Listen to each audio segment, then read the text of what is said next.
proteção de Deus, declaro aberta a nossa sessão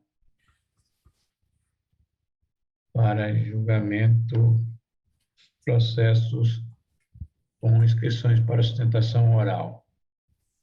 Há uma convocação da desembargadora Judite, esperar assim que ela entrar. São 2 processos somente. Nós chamaremos processos em que ela participará. Pela ordem, eu tenho aqui o 110 da relatoria do desembargador Amilcar. Doutor Arson Souza Dantas. Não estou vendo o doutor Arson. Não se encontra presente. Um agravo de instrumento. O segundo, o 107 da relatoria do desembargador Rebouças. Josvaldo Souza Soares. Doutor Josvaldo. Está em mesa, senhor presidente. Está em mesa, não se encontra presente. Doutor Josvaldo, ele falaria pela parte apelada. Eu estou conhecendo e estou dando parcial provimento. Pois não. No seguinte, eu nem perguntei, desembargador Amilcar, porque nós acertamos, né, de que Exato. não estando presente o advogado, nós seguiríamos na pauta, porque o processo, então, segue na sessão virtual. Virtual. Não é isso? Exatamente. Ok. O 5 da minha relatoria, mas é um agravo interno, que não cabe sustentação. O 4 é um agravo de instrumento da minha relatoria, doutora Lohane Torres. Agravante. Bom dia. Nesse caso aqui, Vossa Excelência fala pela parte agravante. Exato. Eu estou dando aqui provimento parcial, que a matéria já é conhecida da Corte e trata daquelas questões de mensalidades na universidade, não é isso? O curso de medicina dos alunos que colaram o grau antecipadamente. Aqui eu estou dando o provimento ao agravo para suspensão, para que sejam suspensas as cobranças, e a questão da devolução eu estou reservando para a discussão de mérito na ação principal. Isso é como estou votando, doutora Lohane. A senhora dispensa? Dispensa a sustentação. Pois não há aqui divergência. Então, eu proclamo provido parcialmente o recurso, o agravo, recebo no voto do relator. Muito obrigada. Por nada, Pela doutora ordem. Lohane, nós que agradecemos a sua presença. Pela ordem, Excelência. O número 5 da pauta, então, vai ser julgado apenas o agravo interno. Mérito hoje, não é isso? Agravo interno, Excelência. Não cabe Ok. sustentação. Ok, obrigado. Por nada. 43 da pauta, do Rebouças. Apelação, doutor Adriano Dantas. Pela ordem, desembargador. Eu também questiono com relação ao número 5, porque ele está como julgamento para agravo de instrumento na pauta do plenário. Então, e são 2 agravos internos dentro do agravo de instrumento. Não haveria chance de ter o julgamento do agravo em si? Não, Excelência, está sendo julgado o agravo interno. Só, né? Não Os há 2. questionamento em relação a isso. Tá ok. Muito obrigado. Muito bom Por dia. nada. O do Rebouças, 43. Está em mesa, senhor presidente. Apelação, doutor Adriano. Parece que não se encontra presente. Seguimos, então, na nossa pauta. O 44, também na relatoria do Rebouças, apelação civil. Doutor Diego Henrique, fala pelo apelado. Está em mesa, senhor presidente. Diego Henrique não se encontra. Bom dia. Bom dia, Bom Excelência. dia. Doutor Diego Lira, não é isso? Fala Isso. pelo apelado Clésio Lima Azevedo, é isso? Isso, Excelência. Eu estou aqui, senhor presidente, eminentes colegas, estou aqui caminhando meu voto pelo conhecimento e desprovimento do recurso, na esteira dos precedentes do Superior Tribunal e desta Corte. Pois é, não há destaque anotado. Doutor Diego dispensa. Sim, declino. Obrigado, Excelência. Por Bom nada, trabalho. nós que agradecemos a participação de Vossa Excelência. Proclamado, então, desprovido do recurso à unanimidade nos termos do voto do relator. O 99 da relatora esbadura Milka, a esbadura Judite foi convocada, ainda não apareceu, não deve estar chegando. 99 e o 76 também. Ambos da relatora esbadura Milka. A doutora Lorena de Golau se encontra inscrita. Isso, Doutora excelência. Lorena, Bom bom dia. dia. Nesses dois processos, né, a debatedora Judite foi convocada para compor o quórum. Nós estamos aguardando a presença dela. Assim que ela chegar, nós julgaremos. Tá Tudo certo? bem. O 38 da relatoria Esbadu João Rebouças, apelação, doutora Catarina Moreira. Está em mesa, senhor presidente. Doutora Catarina, estou vendo o nome dela aqui. Bom dia, excelência. Bom dia, doutora. Está em mesa. Vossa Excelência fala pelo Banco Itaú. Isso. Pode Fala conceder, do relator. conceder a palavra à doutora Catarina na Ok. formalidade. Então, Doutora Catarina tem a palavra por até 15 minutos regimentais. Bom dia a todos. Inicialmente, cumprimento na pessoa do relator. Trata-se de uma ação cuja parte autora alega ter realizado o pagamento de todas as suas faturas de cartão de crédito. Contudo, ela traz aos autos, excelência, somente 2 comprovantes de pagamento da fatura.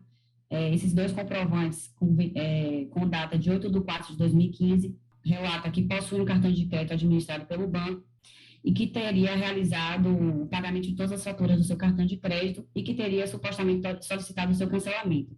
O que ocorreu no caso dos autos é que a parte autora somente comprova o pagamento com 2 comprovantes com vencimento em 8/4/2015, não traz aos autos qualquer número de protocolo que tenha solicitado o cancelamento desse cartão. Então, o cartão da parte autora permaneceu ativo, com a cobrança de anuidade que é devida e com a cobrança de um seguro-bolsa que ela possui relativo a este contrato. Então, no caso dos autos, evidentemente, a parte autora teve seu nome negativado, em virtude de não ter realizado a quitação do cartão de crédito, e que, apesar ela narrar que teria realizado um acordo, ela não traz qualquer prova nesse sentido, somente 2 comprovantes são apostados aos autos, como prova de suposta quitação desse cartão de crédito. Então, de fato, a negativação é devida, o banco agiu em exercício regular de um direito, não houve qualquer ato ilícito que só possa ser imputado ao banco, razão pela qual o banco pugna pela reforma integral da sentença para que seja julgada improcedente a ação e, subsidiariamente, caso não seja acolhido, o banco pugna para que a data de incidência de juros de mora seja fixada a partir do julgamento. Então, são os termos em que pede deferimento, agradecendo desde já a atenção de todos. Nós agradecemos, doutora Catarina, com a palavra o relator. presidente, a matéria não me estranha esta cor, tão a preliminar de falta de interesse de agir,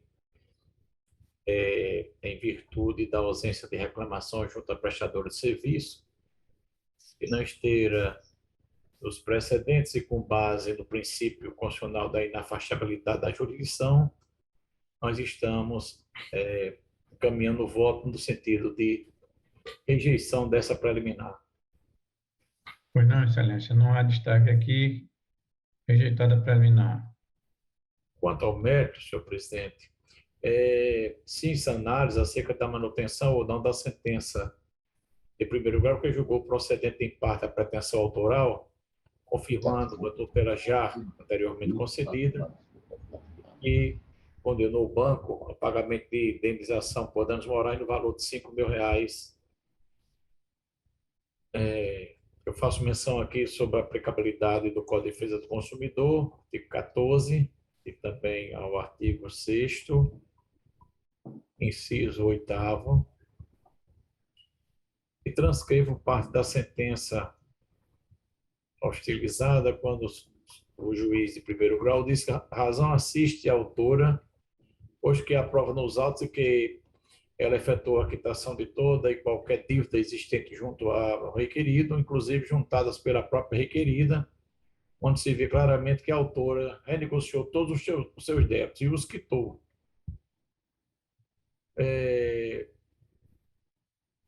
O juiz também de primeiro grau diz que, não comprovando que procedeu devidamente em seu dever de informar e restando totalmente evidenciada a presunção pela autora de que teria havido cancelamento do cartão, quando ela, no entendimento do juiz de primeiro grau, na hora que ela quitou, fez o parcelamento, quitou todo o débito, que ela não tinha mais nenhum compromisso futuro com o banco com relação a esse cartão de crédito. A parte apelada foi escrita nos órgãos de proteção ao crédito, relativamente a um suposto débito, que, segundo alega, e como foi mencionado pelo juiz de primeiro grau, é uma parcela única na renegociação de R$ 449. Ela efetuou o pagamento, está aí no ID número tal, página 5, não havendo nos autos qualquer documento que conduza à existência do inadimplemento alegado em razão do cancelamento do cartão de crédito, sendo manifestamente legítima a cobrança. Fala um pouquinho sobre o dano moral, os precedentes do Superior Tribunal de Justiça, e trago um precedente aí do ministro Fernando Benjamin, desta Corte de Justiça, da relatoria do desembargador Vigílio Macedo Júnior, da segunda Câmara, da relatoria do nosso presidente, desembargador Maurício Moura Sobrinho, da relatoria do desembargador Cornélio Alves, cito a súmula 54 do Superior Tribunal de Justiça, e também a súmula 362 com relação ao arbitramento da indenização. Estou conhecendo e negando provimento ao apelo para manter a sentença guerreada pelos próprios fundamentos, somente esclarecendo que o valor da indenização por dano moral deverá ser corrigido monetariamente pelo INPC, a contar da data do arbitramento, conforme a súmula 362 do Superior Tribunal, presidir júri moratório com percentual de 1% ao mês a partir do evento danoso. Súmula 54 também do Superior, entendido como a data da cobrança devida. Outro sim, majora os honorários a 12% na forma do artigo 85, parágrafo 11 do Código de Processo Civil. Como eu estou votando, senhor presidente? Não, Eduardo, não. Vejo aqui que não há destaque. Os outros estão no sentido de acompanhar Vossa Excelência. Eu proclamo, então, desprovido o recurso à unanimidade de votos. Na sequência, 89, da relatoria do desembargador Amilcar. Doutora Catarina também se encontra inscrita para sustentar nesse processo pelo Banco Itaú. Desembargador Amilcar, Vossa Excelência tem a palavra. O processo está em mesa, senhor presidente. Facultaria a palavra à doutora Catarina, mas a matéria é muito semelhante ao processo que ela sustentou agora há pouco, com relação da relatoria do desembargador João Rebouças. E apenas para abreviar a situação, um caso específico que ela surgiu, que é com relação ao prazo inicial para a contagem do juro de mora, nessa situação nós estamos provendo parcialmente. Ok. Não sei se a doutora Catarina teria alguma observação a fazer. Excelência, tem interesse em realizar a sustentação oral. Pois não, Excelência. A palavra, obrigada. Bom dia, reitero os cumprimentos. Nesse caso, em verdade, trata-se de um empréstimo consignado, cuja parte autora sustenta ter recebido a ligação telefônica referente à cobrança de um débito desse empréstimo, e ela narra que não saberia a origem desse contrato. Então, em sede de contestação, o banco trouxe aos autos todas as evidências de que, de fato, houve a contratação desse empréstimo consignado, que a parte autora, inclusive, levantou o valor de R$ 7.079 na agência do Banco Itaú, em Caicó, e a parte autora, em sede de réplica, ela confessa que, de fato, contratou esse esse empréstimo consignado. Contudo, ela informa que não sabia que o empréstimo não teria sido debitado na sua folha de pagamento. Então, o que houve no caso dos autos é que a parcela 8 e 9 de 2019, elas não foram debitadas em folha, e a parte autora relata que não possuía responsabilidade acerca da ausência desse desconto, quando, na verdade, entendemos que sim, há responsabilidade do autor com relação ao pagamento dessas parcelas. Ele não realizou a quitação dessas duas parcelas, isso também é fato incontroverso nos autos. Com relação ao banco informá-lo acerca da ausência de débito, ele mesmo confessa em sede de inicial que recebeu a ligação do banco cobrando esse débito. Então, de fato, houve a contratação, é fato incontroverso nos autos, de fato, o banco cobrou a ele essas parcelas, também é fato incontroverso nos autos, contudo, o autor e também em sede de sentença, a magistrada entendeu que não havia ali responsabilidade do mesmo, tendo em vista que se trata de um empréstimo consignado em folha de pagamento. Contudo, a excelência não merece prosperar esse argumento, pois cabe sim ao autor comprovar efetivamente o pagamento dessas parcelas, inclusive acompanhar os extratos do seu consignado para verificar se houve ou não o pagamento ou a quitação desse contrato. Então, uma vez que não houve a quitação, isso é prova incontroversa, caberia, portanto, a parte autora efetuar o pagamento que não restou comprovado nos autos, o autor não trouxe nenhum comprovante de pagamento dessas parcelas, razão pela qual pede pela reforma integral da sentença para que seja julgada improcedente a ação. Trazemos também uma preliminar de cerceamento de defesa, né, pela necessidade de designação de audiência de instrução e julgamento, para que fosse esclarecida essa questão quanto ao pagamento, quanto à informação, e que foi a magistrada, ela indeferiu de plano e o processo foi julgado antecipadamente. Então, pugna inicialmente pelo acolhimento dessa preliminar, e caso não seja acolhida, pela total improcedência da ação. Não, doutora.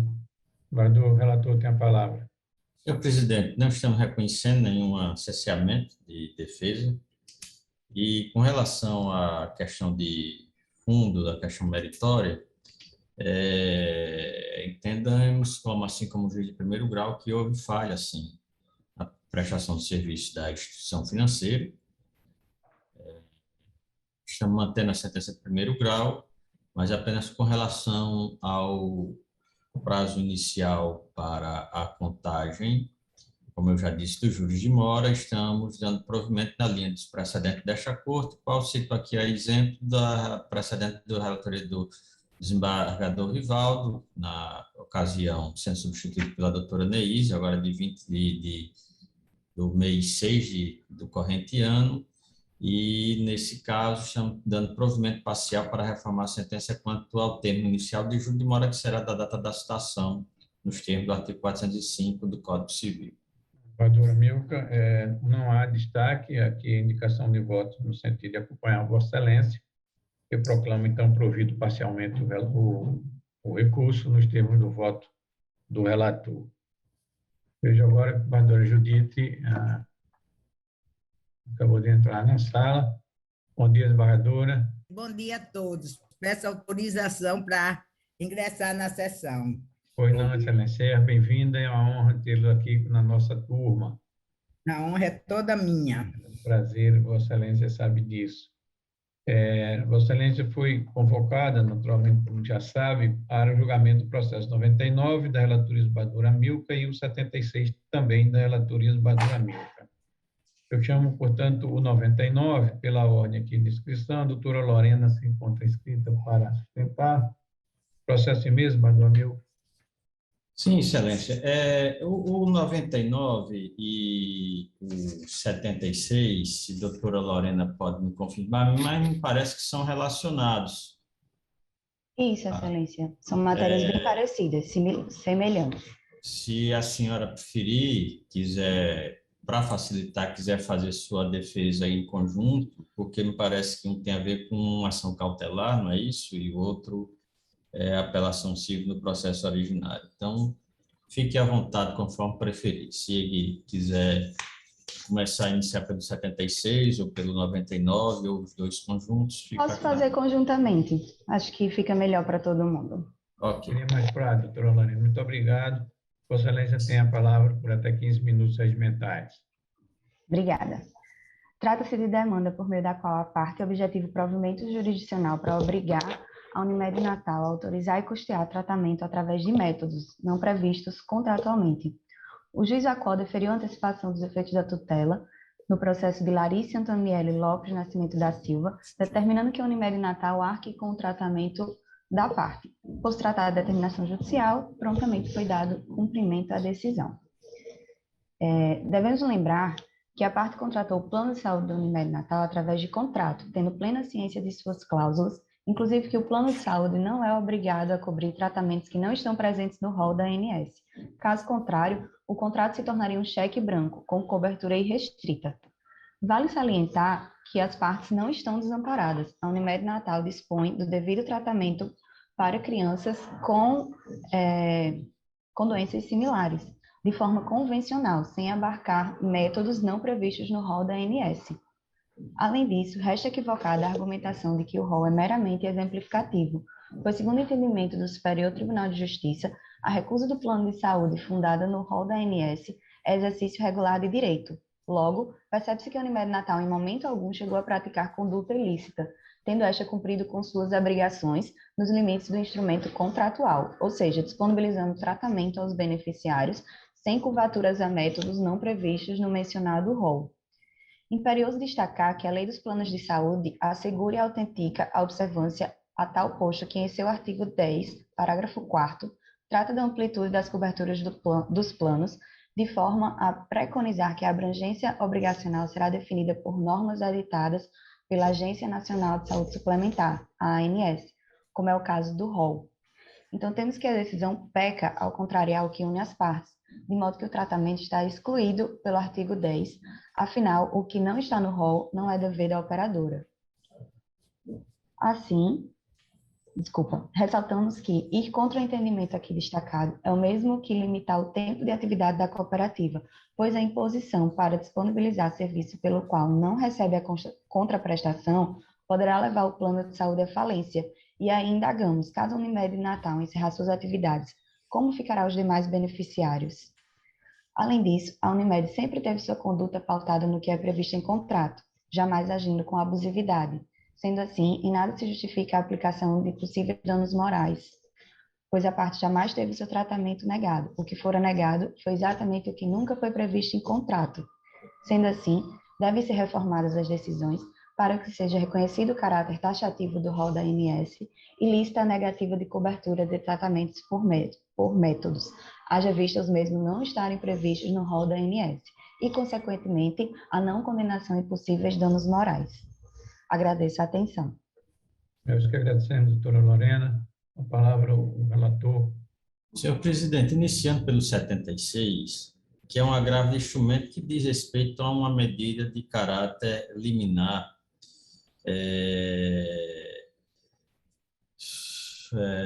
requerida num pedido de tutela de urgência. Nesse caso, senhor presidente, nós estamos encaminhando nosso entendimento pelo o provimento do recurso. Vez que o procedimento solicitado foi prescrito sem caráter de urgência, seria uma mastopexia com prótese braquioplastia. E nessa situação, os requerimentos feitos os procedimentos iniciais recomendados pelo médico profissional e também assim como o laudo psicológico juntado aos autos, não há indicação da urgência na realização do procedimento cirúrgico solicitado, o que por si só já descaracterizaria esse perito in mora para determinar essa medida em caráter liminar. Nesse caso, senhor presidente, eu acho que pode aguardar um pouco a melhor aprofundamento nessa situação, se realmente é devido ou não, porque uma das justificativas, além da procedimento não previsto no rol da ANS, nesse caso, também haveria uma situação que se caracterizaria como aquelas situações que excluem a responsabilidade do plano de saúde, já que seriam próteses de caráter estético. Mas acho que o aprofundamento da discussão é que poderia dirimir essa dúvida existente na contraposição feita pelo plano de saúde ao requerimento da autora, senhor presidente. Então, no 76, é assim que eu encaminho o meu entendimento. Pois não, excelência. Estou acompanhando Vossa Excelência, desembargadora Judite, como voto. Também, excelência. Também acompanho, porque é uma cirurgia onde não ficou demonstrada, como disse o desembargador relator, a urgência reclamada. Eu Pois não. acompanho. Proclamo, então, provido o recurso nos termos do voto do relator. Quanto ao 99, desembargadora Milka. Senhor presidente, com relação ao 99, essa matéria ela é de certa recorrência aqui na nossa situação. Então, no caso, a paciente, ao contrário, né, dessa situação, ela tem uma patologia de extrema gravidade, né, diagnosticada com paralisia cerebral e atraso cognitivo. E, nesse caso, nós temos vários precedentes aqui que a questão desse rol previsto na resolução da Agência Nacional de Saúde, ela não pode ser interpretada de forma taxativa e excludente dos demais, cabendo, sim, avaliar a questão do caso concreto e como é encaminhado pelo profissional de saúde que acompanha o paciente. E, nesse caso, em harmonia com o parecer ministerial, nós estamos negando provimento à apelação civil e mantendo a sentença de primeiro grau, senhor presidente. Pois não, também estou acompanhando. Desembargadora Judite, como voto? Também acompanho. Além dos precedentes dessa Câmara, na segunda Câmara, que é a minha, também votamos dessa forma. Acompanho o relator. Ok. Então, proclamado, desprovido o recurso à unanimidade de voto nos termos do voto do relator. Bom, ao que me parece, não há mais inscrições, não é isso, Luciana? Na minha relação, Isso mesmo, desembargador. votamos os processos para O 90 e o sustentação. 94, não? Porque Não, esse não. 90 e o 94, desembargadora Judite, não tem pedido de inscrição de sustentação. Então Só tá. o impedimento do desembargador João. Porque para mim foi passado. Então tá certo. Mas tem um impedimento do ordem, desembargador João que ela tem que excelência. julgar. Tá Desculpa. ótimo, tá certo. Só para esclarecer. Desembargador, ainda tem processo que vai precisar da minha presença, eu estou à disposição. Não, Excelência, eu gostaria que tivesse para Vossa Excelência permanecer mais tempo aqui conosco. Mas não tem, nós agradecemos. Foi uma alegria participação. rever todos, viu? É um E bom prazer. dia para todos, bom trabalho. Obrigado, agradeço a presença de Vossa Excelência, desembargadora Judite. Presidente. Bom dia. Presidente. Pois não, doutor Paulo. Excelência, não, eu estou inscrito, Excelência, para a sustentação oral no número 24, o agravo de instrumento 0809316-40. Desembargador Mauri, Sim. o caso dele do 24 foi feita a inscrição fora do prazo. Ah, sim. Por isso que não está na listinha. Lamentável, doutor Paulo, mas nós não podemos ter o prazer de ouvi-lo, né? Porque é o regimento que estabelece o prazo e não é possível, portanto, sustentação nesse processo. Presidente, só para esse processo da minha relatoria, sim, estou conhecendo e estou não provendo o agravo. Eu não sei se o doutor Paulo, com quem ele ia falar, se pelo agravante ou pelo agravado, mas eu estou não provendo. Pronto, ok. Ok, Excelência. Bom, me parece que foi melhor do que a sustentação, não é? Bem curta. Só quero agradecer, presidente, ao senhor e aos ilustres desembargadores, né? Mas da próxima vez, quem sabe, eu chegaria até. Tá Pois bom, não, nós agradecemos de qualquer forma a intervenção de Vossa Excelência, doutor Paulo. Bom, então, não havendo mais processo na ordem jurisdicional, declaro encerrada a nossa ordem jurisdicional.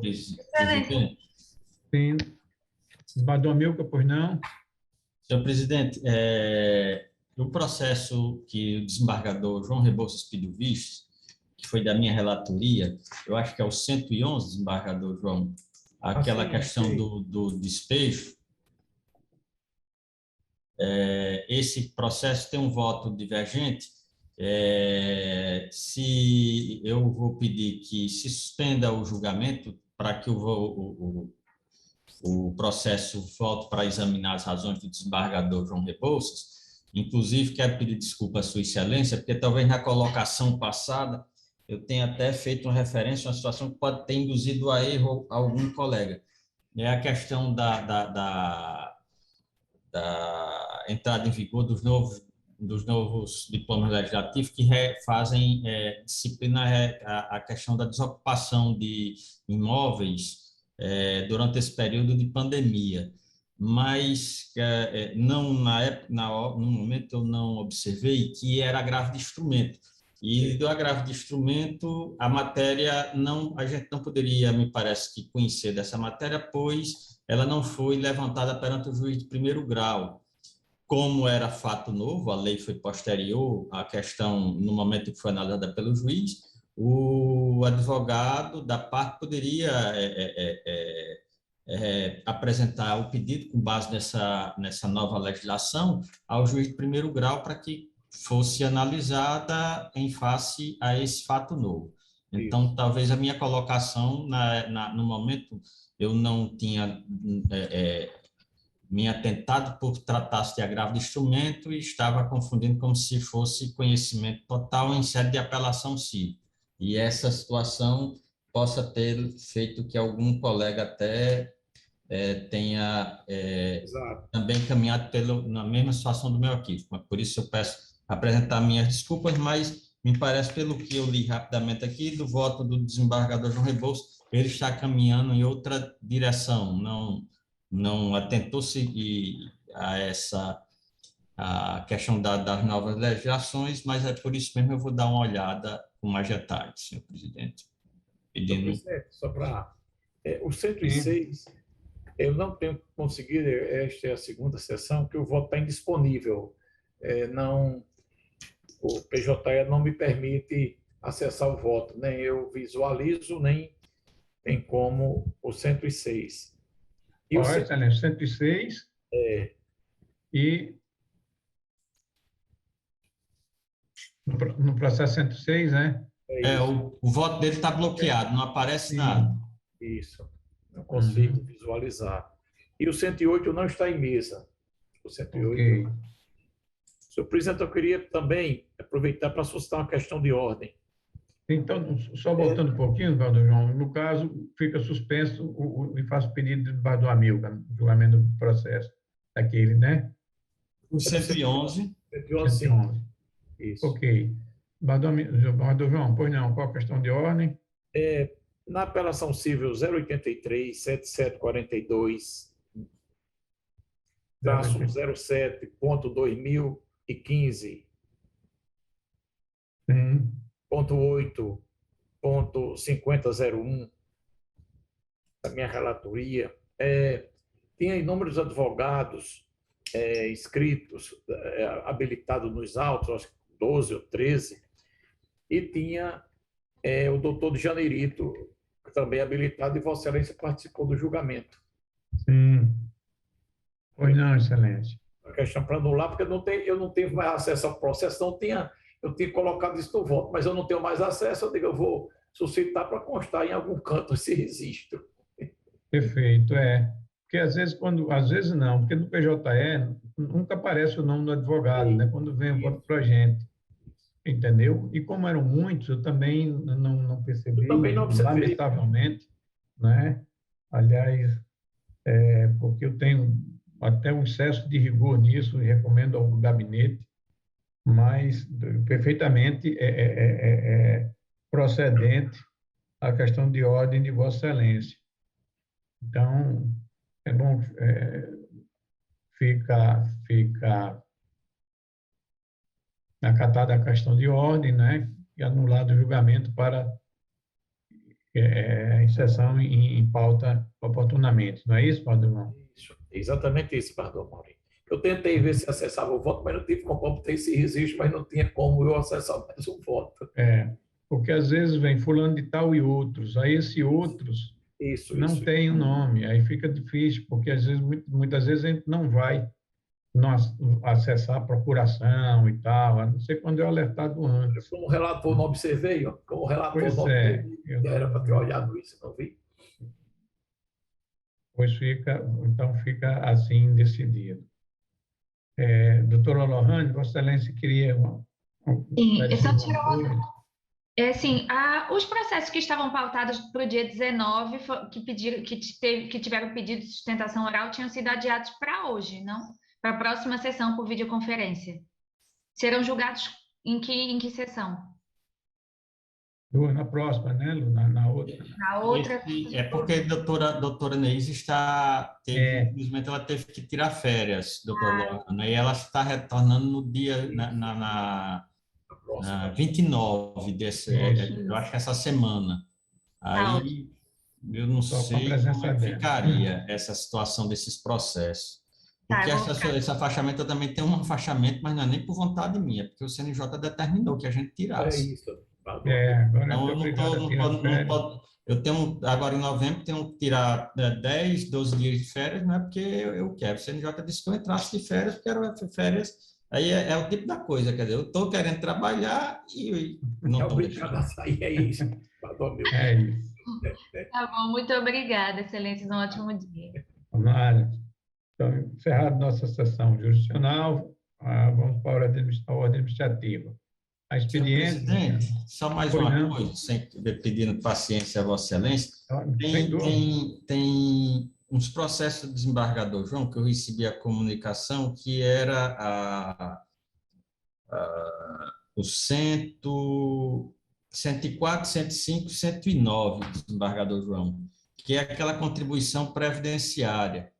Eu não sei me parece que o 104 e o 105 não haveria alteração substancial, mas o 109 é o que eu não sei se houve alteração nessa situação, porque me parece que a conclusão é que o senhor está reconhecendo que tem direito à isenção, no caso, a parte, mas por um fundamento diverso, que é a inexistência de uma base jurídica para a cobrança, pelo menos no momento, dessa contribuição previdenciária.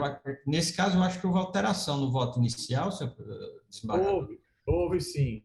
Eu pedi ao gabinete para comunicar aos gabinetes de Vossas Excelências que o Supremo Tribunal Federal, em 3 julgamentos,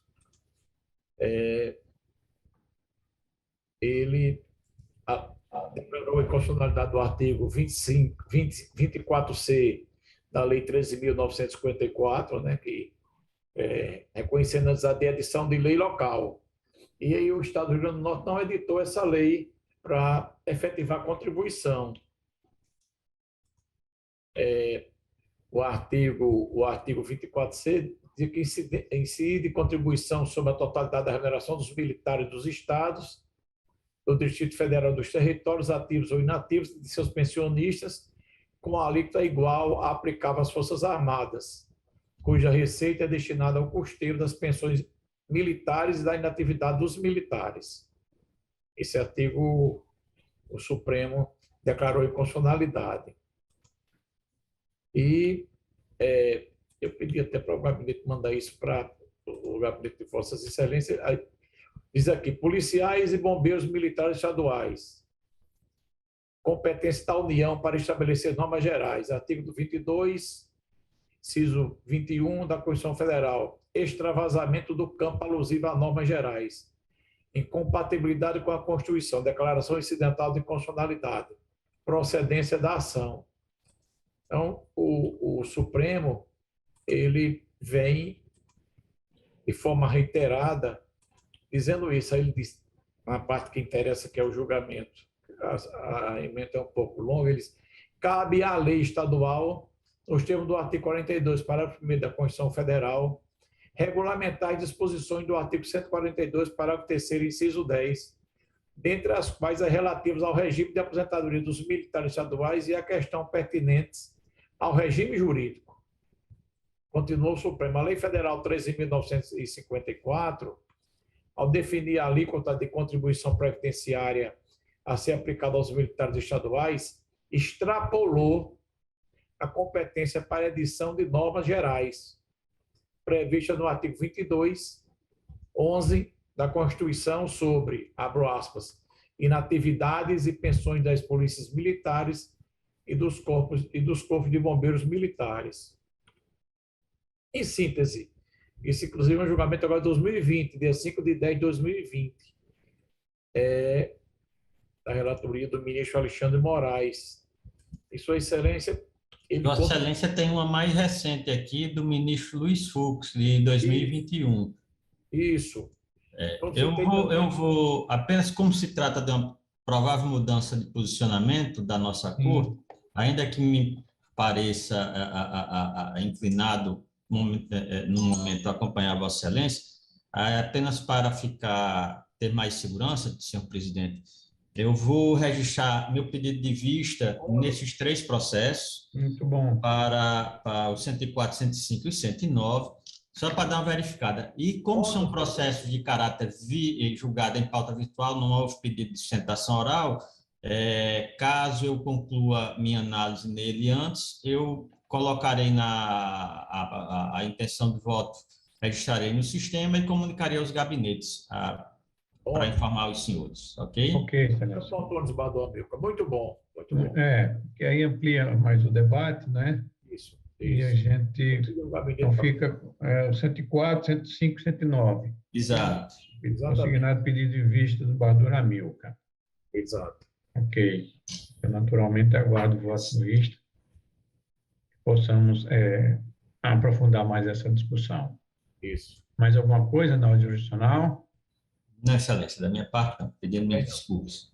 Que é isso, Excelência. Pelo contrário, é um prazer sempre a participação de Vossa Excelência. Então, na ordem administrativa, expediente. Não, Excelência. Proposições, indicações e propostas. Nós tivemos a triste notícia recentemente, né, do falecimento do nosso professor, pelo menos foi meu professor, da doutora Edgar Schmidt. Eu também. A doutora embargadora Célia Schmidt, né? E seguindo agora a nova ordem, poderíamos até fazermos em conjunto, né? Eu iria solicitar isso, senhor presidente. Pronto, faremos então a proposição do voto de pesar à embargadora Célia, aos familiares, enfim, em todo o falecimento do doutor Edgar Schmidt. Professor Edgar, isso.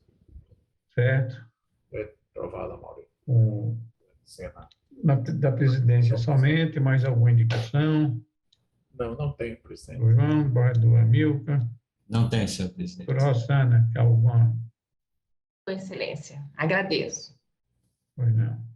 Então, não havendo mais processos em pauta, encerrada a nossa pauta de julgamento, declaro, portanto, encerrada a nossa sessão, agradecendo a presença de todos e cumprimentando, desejando um bom dia e boa semana a todos. Embargador Maurício? Sim. Só lembrando que a sessão extraordinária do dia 4 de maio vai ser virtual, né? Virtual. A sessão extraordinária? Virtual. Okay. Alertar, Luciana, a doutora Neise que ela retorna dia 29 para que ela veja os processos. Tá bom. Isso. Declaro encerrada a nossa sessão. Saúde a todos.